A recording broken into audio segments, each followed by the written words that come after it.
If you want your Osmo Pocket 3 or 4 footage to stop looking harsh and stuttered when shooting moving objects, this one tiny accessory is the secret.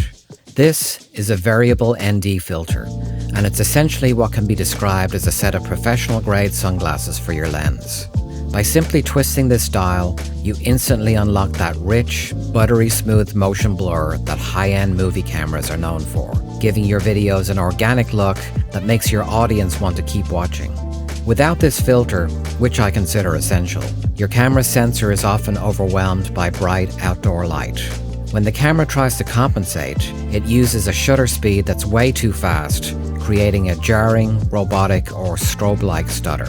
By using this variable ND filter, which covers 4 stops in one, you can set a slower shutter speed so you're not just cutting the glare, you're forcing the camera to keep that perfect motion blur. It's the easiest way to turn a standard run-and-gun shot into something that feels more professional.